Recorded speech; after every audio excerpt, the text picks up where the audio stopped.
Hello friends, आप सभी कैसे हैं। आशा करती हूँ आप सभी अच्छे होंगे। आप सभी का मेरे यूट्यूब चैनल प्रतियोगिता संग्रह में स्वागत है।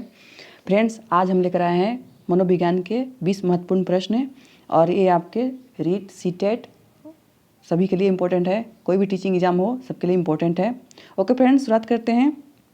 आप हमें कॉमेंट बॉक्स में ज़रूर बताएँ कि आपके कितने प्रश्न सही हुए और वीडियो अच्छा लगे तो लाइक, सब्सक्राइब एंड शेयर जरूर करें। ओके फ्रेंड्स, शुरुआत करते हैं। अब देखते हैं कि मनोविज्ञान की ये 20 इंपॉर्टेंट क्वेश्चन कौन कौन से हैं। पहला क्वेश्चन है, निम्नलिखित में से कौन सा एक संवेग है। निम्नलिखित में से कौन सा एक संवेग है। संवेग की बात की जा रही है। तो फ्रेंड्स, हम जानते हैं कि संवेग को लेकर मैकडूगल की बातें सबसे ज़्यादा इंपॉर्टेंट है। उन्होंने 14 मूल प्रवृत्तियाँ और 14 संवेग बताए हैं। ऑप्शन देख लेते हैं। ध्यान, उत्तेजना, स्मृति और डर। तो फ्रेंड्स, इसका आंसर होगा डी, डर। उन्होंने बताया कि जो मूल प्रवृत्तियाँ है, पलायन या भागने की प्रवृत्ति, उसमें जो संवेग उत्पन्न होते हैं भय या डर।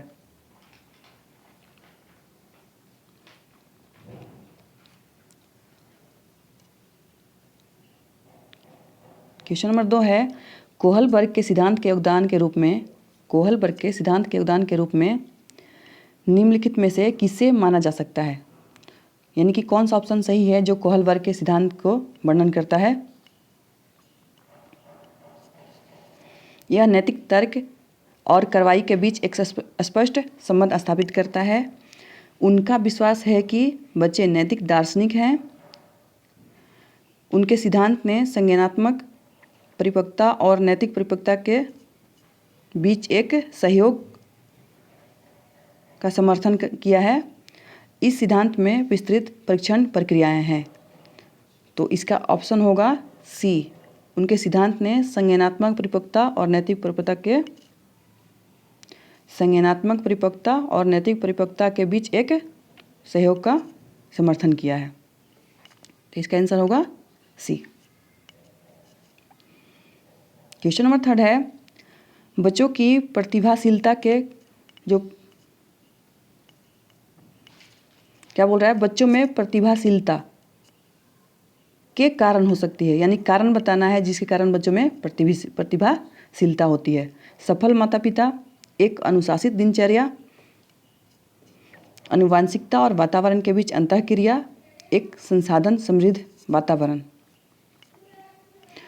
तो फ्रेंड्स, यहाँ पर बोल रहा है कि प्रतिभाशीलता के किसके कारण हो सकती है। तो जब ये इसका आंसर होगा सी, आनुवांशिकता और वातावरण। आनुवांशिकता यानी कि माता पिता से जो गुण प्राप्त होते हैं और वातावरण जिस माहौल में हम रहते हैं, ये सभी प्रतिभाशीलता इन सभी कारण हो सकती है। क्वेश्चन नंबर 4 है, एकाधिक बुद्धिमानी का सिद्धांत कहता है। यानी एक से अधिक जो बुद्धि के जो सिद्धांत हैं, तो एकाधिक बुद्धिमानी का सिद्धांत क्या कहता है। पेपर पेंसिल परीक्षण सहायक नहीं है। प्रभावी अध्यापन के द्वारा बुद्धि बढ़ाई जा सकती है। बुद्धि तेजी से बढ़ाई जा सकती है। बुद्धि के कई प्रकार हो सकते हैं। बुद्धि कई प्रकार की हो सकती है। तो फ्रेंड्स, इस क्वेश्चन में ऑप्शन छिपा हुआ है एकाधिक, यानी एक से अधिक, यानी इसके आंसर से ऑप्शन होगा डी, यानी कई प्रकार। एकाधिक यहाँ क्वेश्चन में बोल रहा है एकाधिक, और यहाँ पर कई प्रकार हो सकते हैं।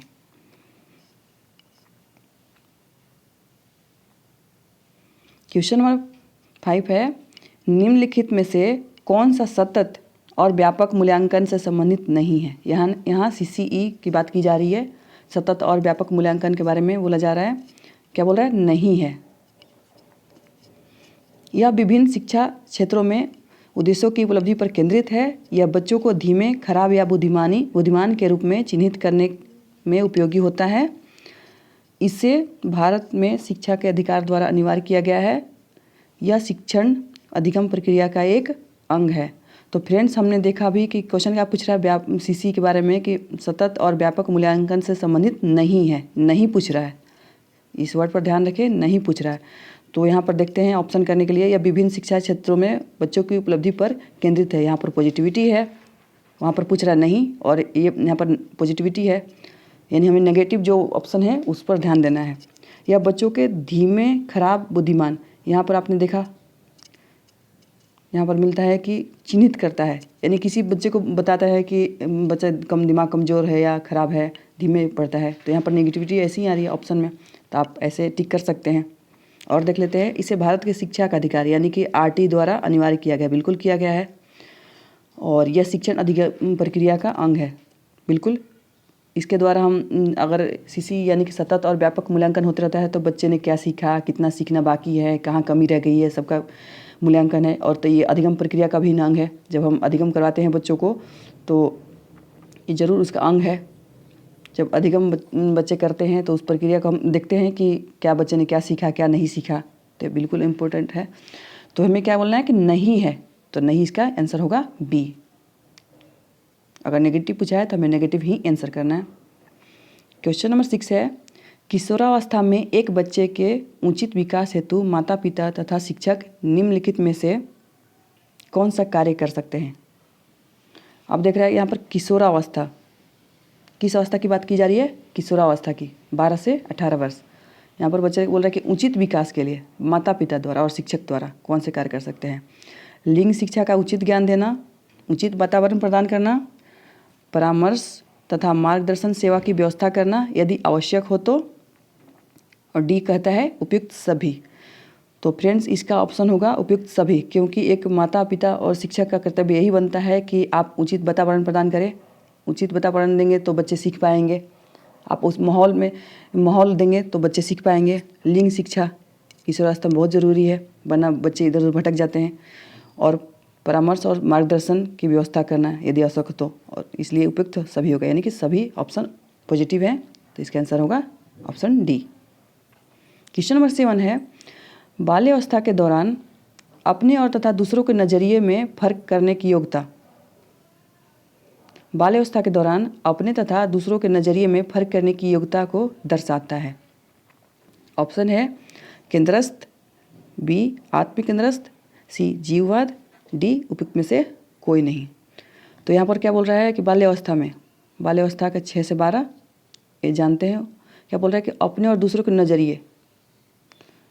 तो आपको पता होगा कि ये आपके प्याजे से संबंधित क्वेश्चन है, तो यहाँ पर उन्होंने बताया है, यहाँ पर बी, आंसर बी होगा कि जो एक बच्चा होता है जब अपने और दूसरे के नज़रिए में फ़र्क नहीं कर पाता है, तो क्या बोल रहा है वो अपने नज़रिए को महत्व देता है, तो ये आत्मकेंद्रस्थ होगा।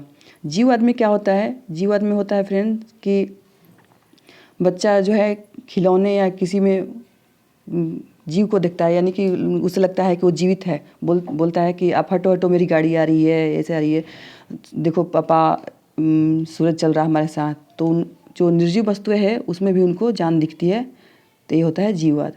लेकिन यहाँ पर क्वेश्चन पूछ रहा है कि अपने तथा दूसरों के नज़रिए में फ़र्क करना, तो यहाँ पर आंसर होगा बी।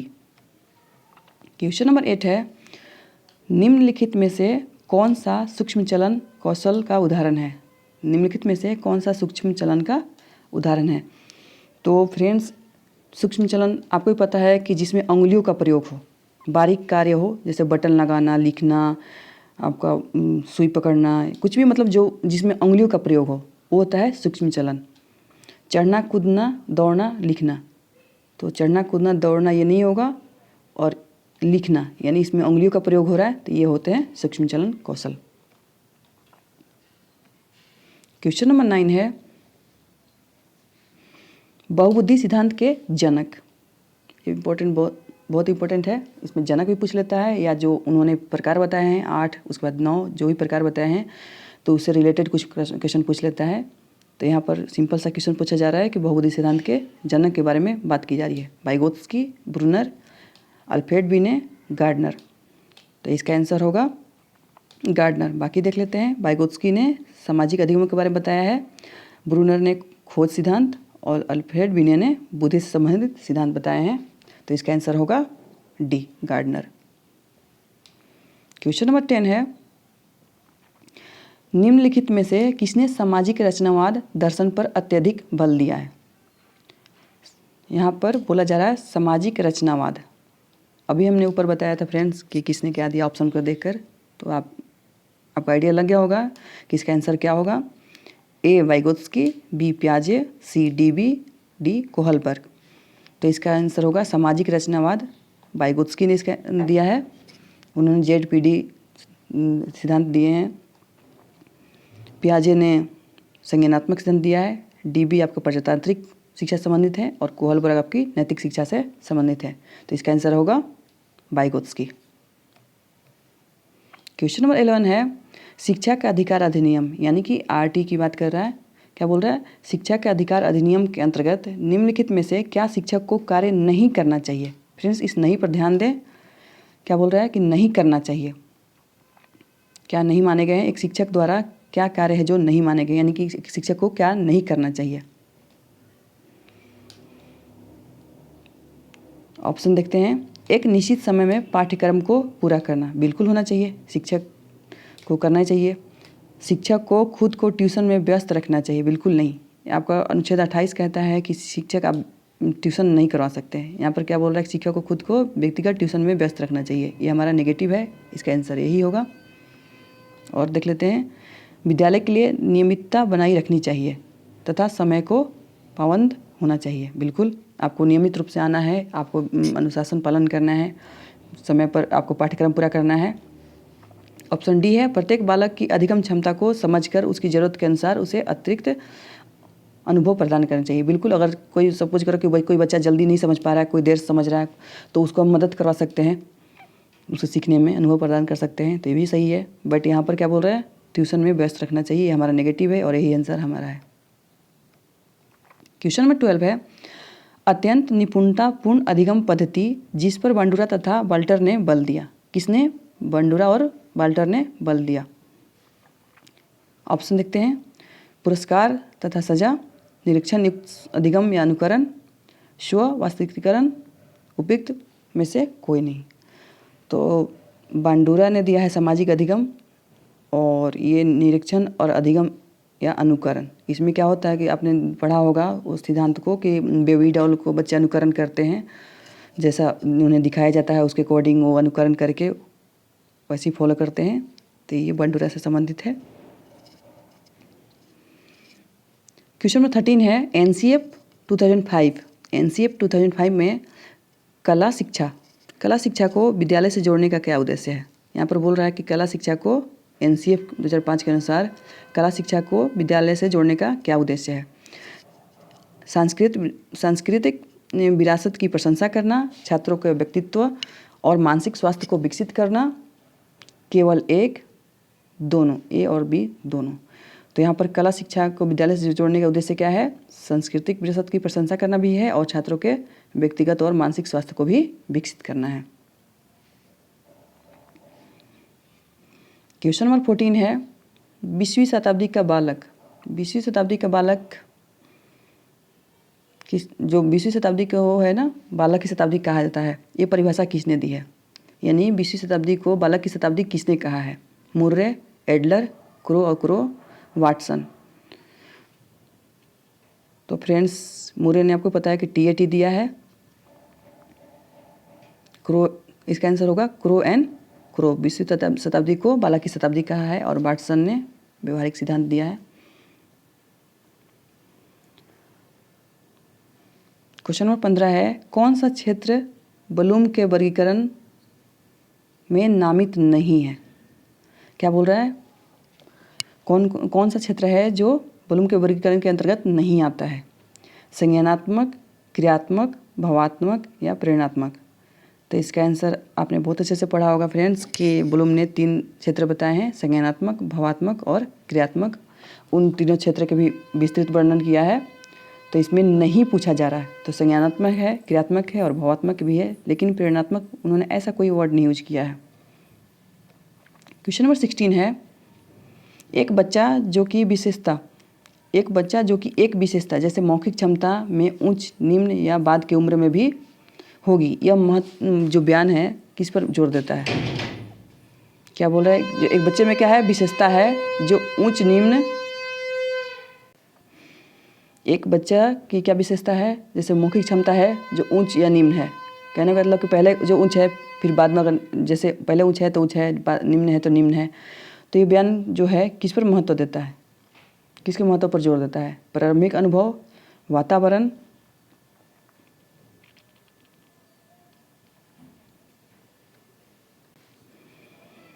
आनुवंशिकता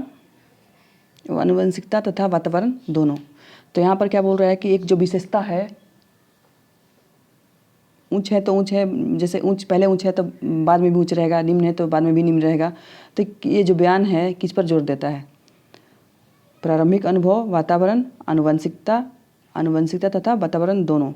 तो फ्रेंड्स यहाँ पर बोल रहा है कि वैसी विशेषता जो पहले से है और बाद में भी वैसी ही रहेगी। अगर ऊंच है तो ऊंच है, बाद में भी अगर निम्न है तो निम्न है।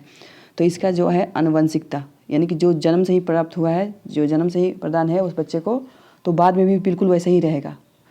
तो ये आनुवंशिकता को दर्शाता है। अगर बोलता है ऐसा कि समय के साथ बदल रहा है, अगर जो बच्चे को प्राप्त है पहले से और बाद में समय के साथ बदल रहा है, तो इसमें आनुवंशिकता तथा वातावरण दोनों आता। बट यहाँ पर पूछ रहा है कि अगर पहले ऊंच है तो बाद में भी ऊंच है, पहले निम्न है तो बाद में भी निम्न है, तो ये आनुवंशिकता को दर्शाता है। क्वेश्चन नंबर 17 है, अंतर्मुखी बहिर्मुखी व्यक्तित्व का लक्षण निम्नलिखित में से किसके द्वारा प्रस्तावित है? अंतर्मुखी बहिर्मुखी व्यक्तित्व का लक्षण निम्न के द्वारा प्रस्तावित है।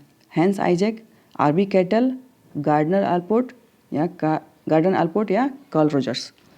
तो इसका अंतर्मुखता बहिर्मुखता हैंस आइजैक ने बताया है। क्वेश्चन नंबर 18 है, एक अधिगम विकलांगता जिसमें पठन में कठिनाई शामिल है। यहाँ पर बोल रहा है पठन में कठिनाई शामिल है, कहलाता है डिसलेक्सिया, डिसकैलकुलिया, डिस्ग्राफिया, डिसमोर्फिया। तो यहाँ पर बोल रहा है पठन में कठिनाई है, तो ये होगा डिसलेक्सिया, जिसमें क्या होता है कि बच्चा पढ़ने में दिक्कत होती है, उसे बी और डी में समझ नहीं पाता है। और भी ऐसे हैं 6, 9 और ऐसे कुछ समझ नहीं पाता, उसे लगता है कि एक ही है दोनों, बी को डी और डी को बी पढ़ता है। डिसकैलकुलिया, इसमें गणितीय संक्रिया से संबंधित है। डिस्ग्राफिया, ये लेखन से संबंधित है, लेखन में कठिनाई होती है। डिसमोर्फिया, बच्चे को एक भ्रम सा होता है कि मेरे अंग ऐसे हैं वैसे हैं, तो उसे भ्रम सा होता है, मोर्फिया। तो इसका आंसर होगा, यहाँ पर पठन में कठिनाई है तो इसका आंसर होगा ए, डिसलेक्सिया।